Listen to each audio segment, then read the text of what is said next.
اللہ اللہ بسم اللہ الرحمن الرحیم نحمده ونصلی ونسلم علی رسولہ الکریم الحمدللہ ثم الحمدللہ۔ اللہ پاک نے بڑا پیارا مذہب عطا فرمایا، قدم قدم پہ ہر انسان کے لیے رہنمائی ہے۔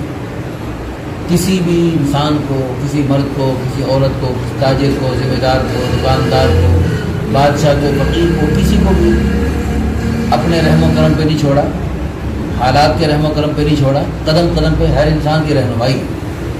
یہ ہمارے بھائی ان دونوں ہاتھوں سے معذور ہیں، یہ دونوں ہاتھوں سے معذور ہیں، اللہ پاک ان کو عزت والی روزی عطا کرے۔ ہمارے ایک دوست ہیں، دونوں ٹانگوں سے معذور ہیں، تو وہ دونوں ٹانگوں سے معذور تھے، چل نہیں سکتے تھے۔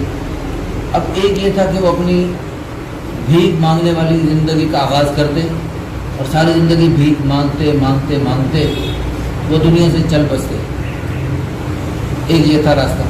لیکن دوسرا راستہ یہ تھا، انہوں نے محنت، مزدوری اور حلال کمانے کے لیے مشقت والا راستہ اختیار کیا۔ انہوں نے دونوں ٹانگوں سے معذور ہونے کے باوجود، پہلے ایک ٹانگ ٹھیک تھی، پھر دونوں خراب ہو گئے، اب بوڑھے ہو گئے ہیں کافی۔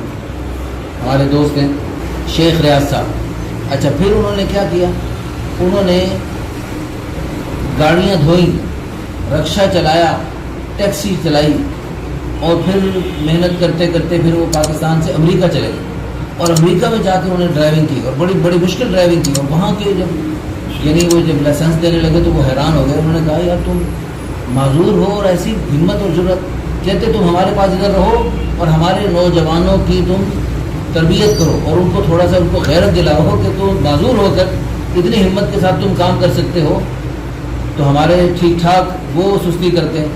تو اس طرح انہوں نے ہمت اور چستی کا سبق سکھانے کے لیے ان کو بہت بڑی تنخواہ کے ساتھ نوکری کا آفر دی، لیکن انہوں نے اپنے آپ کو دوسرے کاموں کے لیے وقت دیا۔ تو وہ ماشاءاللہ پھر انہوں نے تجارت کی، اور اس وقت ان کی لاہور میں، کراچی میں پہلے ریاض موٹر بنایا، پھر لاہور میں بنایا، اور پھر ان کی یہاں لاہور میں مال روڈ پہ بلڈنگ ہے، یہاں لاہور میں کنار ویو سوسائٹی میں ان کا گھر ہے، اور لاہور میں اور بھی اور جگہوں میں ان کی پراپرٹی ہے، اور ان کے بچے امریکہ میں۔ اور یعنی اللہ پاک نے ان کو دینی اعتبار سے بھی نوازا ہے، دنیاوی اعتبار سے بھی نوازا ہے۔ حدیث پاک میں وہی بتا رہا تھا، دین اسلام میں ہر انسان کی رہنمائی ہے۔ ایک یہ ہے کہ وہ نیچے والا ہاتھ یوں مانگنے میں زندگی گزارتے، تو اس میں کتنی ذلت ہی دنیا میں بھی اور آخرت میں بھی۔ اللہ پاک اس کو ناراض ہوتے ہیں جو بندہ محنت کر سکتا ہے اور پھر محنت نہ کرے۔ تو حضور نے فرمایا صلی اللہ علیہ وسلم نے ارشاد فرمایا، الید العلیٰ خیر من الید السفلیٰ، اوپر والا ہاتھ نیچے والے ہاتھ سے بہتر ہے۔ اللہ پاک ہم سب کو دین کی سمجھ نصیب فرمائے، اور اللہ پاک ہم سب کو دین پہ چلنا اور دین پہ جمنا آسان فرمائے، اور اللہ پاک ہم سب کو دنیا آخرت کی عزتوں والی زندگی عطا فرمائے، آمین ثم آمین۔ الحمدللہ رب العالمین والعاقبۃ للمتقین والصلاۃ والسلام علی اشرف الانبیاء والمرسلین۔